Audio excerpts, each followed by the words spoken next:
Parece que está de moda en estos tiempos contar los días, contar los habitantes del. Y a propósito del censo del que todos participamos el día miércoles, les quiero contar que esta semana leí una nota interesante en un diario acerca de los avatares que rodearon el primer censo que se llevó a cabo en el territorio nacional y que convocó Domingo Faustino Sarmiento en el año 1869. Ahora imagínense, naturalmente las cifras de aquel primer relevamiento de la población nacional hace más de un siglo y los números, la información que va de a poco arrojando el censo del que participamos hace unos días, presentan diferencias naturalmente abismales, ¿no? Pero al margen de las diferencias en las cifras y de ciertos aspectos históricos y otras anécdotas que distinguen un censo del otro, lo que me llamó la atención en esta nota fue la duración de aquel primer censo. Ese primer censo demandó no un día, como en nuestro caso, ni siquiera dos, sino que se tuvo que extender durante 3 días en todo lo que entonces era el territorio nacional. Y ¿saben qué? Si nos ponemos a pensar, en realidad lo que nos debería resultar extraño o inconcebible es en verdad que una empresa de tamaña magnitud como contar, relevar todos los habitantes de un país, tome, como en nuestro caso, un día. No habría de extrañarnos que semejante iniciativa pueda requerir, pueda demandar un periodo de tiempo más extenso, ¿no? Y de hecho, si uno se remonta a los anales de la historia, puede notar que en el pasado cercano, como en este ejemplo, o en el pasado más bien remoto, los censos giraban en torno de otra lógica temporal, es decir, demandaban otros plazos, requerían largos periodos de tiempo para poder materializarse. Y ese es el caso, escuchen qué interesante, del cómputo de la población del antiguo Israel que es atribuido nada más y nada menos que al rey David, y del cual tenemos algunos registros en el libro de Shmuel, en el libro de Divrei Hayamim, en el Tanaj. Y según aquellas crónicas y descripciones de este censo, el mismo no habría tomado ni un día, ni 2 días, ni 3 días, sino nada más y nada menos que 9 meses. 9 meses enteros para contar, para relevar el total de la población de la antigua comarca de Israel entonces. Y quizás nos resulte un poco extraño, sorprendente oír esto, pero creo que el censo como práctica, como instrumento, tiene un lugar, no voy a decir central, pero sí de cierta notoriedad en la literatura judía clásica y también en la experiencia judía moderna o contemporánea. Y esto último voy a llegar en tan solo unos minutos. Pero para decirlo de una manera elegante, para referirme de una manera más grandilocuente a aquello que les quiero decir, creo que podríamos llegar a hablar de algo así como una breve historia judía del censo. Y si nos ponemos a pensar, en efecto, uno de los 5 libros de la Torá le debe su nombre en las lenguas vernáculas como el español a esta práctica. El libro de Bamidbar, Sefer Bamidbar, que en hebreo significa literalmente en el desierto, es llamado en español Números, ¿no? El libro de Números. Este mote, este nombre, se deriva de la antigua traducción de la Torá al griego y tiene una razón bastante contundente detrás, porque este nombre, Números, evoca el primer episodio que es narrado en el libro de Bamidbar, y que no es sino un recuento, un relevamiento, un censo de la población de Israel en el desierto, que se encontraba, digámoslo así, en condiciones, en cierta aptitud física que le permitiera batallar en la guerra y lanzarse, entregarse a la ardua tarea de la conquista de la tierra prometida entonces. Y si hacemos un salto elíptico en la historia, si nos trasladamos desde aquella antigüedad tan remota hasta el día de hoy, quizás les resulte sorprendente oír que los estudios demográficos siguen teniendo un lugar notorio, de cierta importancia en la experiencia judía moderna. Y tal es así que hay incluso académicos, catedráticos que se dedican en los departamentos de estudios judaicos de Israel y de las grandes universidades del mundo a estudiar la demografía judía propiamente dicha. Y entre ellos, el más eminente de estos estudiosos, quizás escucharon oír su nombre, es un tal Sergio de la Pérgola. Es un intelectual, un catedrático ítalo-israelí que se dedica a esta disciplina y que es profesor emérito en la Universidad Hebrea de Jerusalén, en la University Brit. Sergio de la Pérgola llevó a cabo hace algunos años un estudio exhaustivo de la población judía mundial, en donde concluye junto a otros expertos que en suelo argentino vivirían unos 180.000 judíos y judías, ¿no? Y de ellos, recuerden estas cifras, de estos 180.000, 160.000, nada más y nada menos, vivirían en el área metropolitana de Buenos Aires, es decir, en la zona del AMBA, siendo que la mayoría habita, como algunos habrían de esperar, en la ciudad de Buenos Aires, ¿no? Y yo sé que esta cifra y los criterios que están detrás de ella y que definen quién es parte de la muestra o no, como en todo estudio estadístico, y en este caso es decir, quién es parte de lo que podríamos llamar la población judía, el núcleo duro de la población judía, es algo que se puede discutir, que se puede debatir, que incluso se puede refutar, pero no me quiero centrar en esto el día de hoy. Lo que quiero señalar es esta circunstancia que observa de alguna manera este estudio, ¿no? Es decir, la concentración geográfica de la comunidad judía, de la judería local, en un ámbito netamente urbano. Y en realidad, si se ponen a pensar, este no es un fenómeno aislado, ¿no?, que tiene que ver con la judería argentina, sino que se trata de un patrón demográfico que se repite en escalas globales, es decir, las distintas juderías en el mundo a lo largo y a lo ancho del orbe suelen habitar el día de hoy en ciudades, ¿no?, en ámbitos urbanos.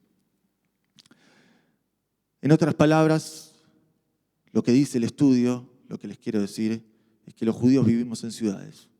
Los judíos somos de alguna manera criaturas de ciudad, ¿no? Ligados a las típicas ocupaciones y profesiones urbanas y asimilados por completo a la vida y a la cultura citadinas. Y algunos me van a decir aquí, y con razón, que no necesitamos de un estudio que nos señale este fenómeno, ¿no?, porque de hecho se trata de un acontecer histórico que hunde sus raíces en los principios de la modernidad, es decir, el traslado, la concentración geográfica de los judíos en ámbitos urbanos. Pero justamente la continuidad histórica de este mismo fenómeno tiene, creo yo, implicancias dramáticas en lo judío y en los judíos de alguna manera.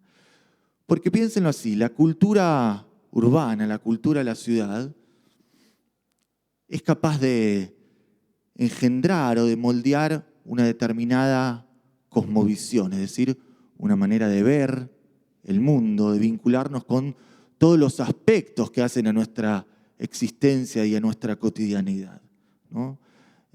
Esta cosmovisión nos compele a ver el mundo de una determinada manera, a entender el tiempo de un modo específico, a vincularnos con el espacio, ¿no?, de una manera determinada.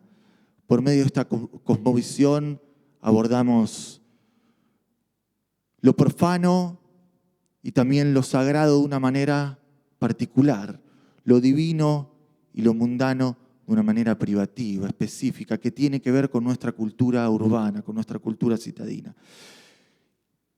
Y si esto es así, si esto es verdad, entonces habría una judeidad, una cierta religiosidad judía, que podríamos decir, es típicamente urbana, ¿no? Hay un elemento citadino, un elemento urbano que determina o que condiciona el modo en que nosotros entendemos y nos vinculamos con lo judío, el modo en que nosotros entendemos y nos vinculamos con lo religioso, con lo trascendente o con lo teológico. Y fíjense qué curioso que justamente en la parashá de esta semana, Parshat Be'ar, donde el texto bíblico traza una clara distinción entre el ámbito urbano y el ámbito rural, entre la vida del campo y la vida de la ciudad. El texto bíblico describe los pormenores que hacen a la conocida institución del Yobel, ¿no?, el año del jubileo, ¿no? Según esta institución, nadie puede asumir la posesión de la tierra ad eternum, es decir, nadie puede poseer una parcela de tierra en perpetuidad, sino que las parcelas cultivables tienen, según esta lógica, un usufructo máximo de 50 años. Es decir, el usufructo de la tierra dura lo que dura un periodo de jubileo, ¿sí? Y cada 50 años la tierra se vuelve a distribuir equitativamente, de tal modo que nadie se sepa desterrado, que nadie se vea desposeído, ¿no? Y fíjense, el Yobel como instrumento de organización social, solo tiene lugar, solo se torna posible cuando media una determinada premisa teológica. ¿Y cuál es esta premisa? Que la tierra y todo cuanto hay en ella no nos pertenece a nosotros, no les pertenece a las personas, sino a Dios. Kili haaretz, dice el pasuk, porque mía, dice Dios en el versículo, mía es la tierra. Y en este sentido, nosotros no seríamos sino meros residentes, arrendatarios de la tierra, a quien esta les entregada en calidad, vamos a decirlo así, de préstamo, ¿no? Y aquí radica la distinción, la diferencia fundamental entre lo urbano y lo rural según la cosmovisión bíblica. Porque mientras que una hacienda o un terreno en el campo no pueden ser vendidos según la lógica del Yobel en perpetuidad, por siempre, el legista bíblico en la parashá de esta semana reconoce, en cambio, escuchen bien, que una casa emplazada, ubicada en la ciudad, puede ser poseída en perpetuidad. Es decir, que de alguna manera el parámetro cíclico y redistributivo del jubileo aplica solo a las propiedades del campo y no a las propiedades de la ciudad. Hay una distinción clara entre estos dos tipos de propiedad. La tenencia de una vivienda en la urbe, en una zona urbana, metropolitana, no está regida por las normas, por la lógica del IOBEL. Es decir, no está gobernada por ningún plazo definido de antemano, sino que su posesión es ilimitada en el tiempo, ¿no? Y las implicancias, ya no solo prácticas, ¿no?, sino las implicancias teológicas para nosotros, aquí son claras. Porque mientras que en ámbitos naturales, pastoriles, la presencia divina se asume como una manifestación permanente e inmanente, como revelada en cada parcela de la tierra, Dios, por el contrario, pareciera ser, según la posición bíblica, que se escabulle, ¿no?, de la ciudad, se escabulle, se escapa de la topografía urbana y sobrevuela la ciudad como una figura ausente, ¿no?, como una huella, como una estela, como una sombra. La ciudad es, para el redactor bíblico en última instancia, un artificio, ¿no?, o una maqueta poblada por artificios, por construcciones del sentido que ponen el énfasis no en la inmanencia de lo divino, sino quizás en la trascendencia de la simbología humana. En definitiva, lo que quiero decir es que una posible lectura de este corolario bíblico podría remitirnos a una cierta posición nihilista, según la cual en la ciudad Dios, podríamos decir, Dios ha muerto, ¿no? Pero yo prefiero pensar esto de otra manera. Yo prefiero pensarlo de otra manera, y no porque tenga prurito frente a una cierta posición que puede ser tenida o considerada como apostasía, ¿no?, sino porque me parece que el enfoque de esta posición es equívoco, es incorrecto. Porque Dios, como señalan algunos pensadores judíos de la modernidad, como Abraham Yoshua Heschel, Dios no habita en los confines, en los contornos de un espacio, de un locus, de un lugar, de un sitio determinado, sino que reside en los anales del tiempo. La presencia divina no muere, no languidece en un lugar particular, sino que en todo caso se desvanece en un tiempo determinado.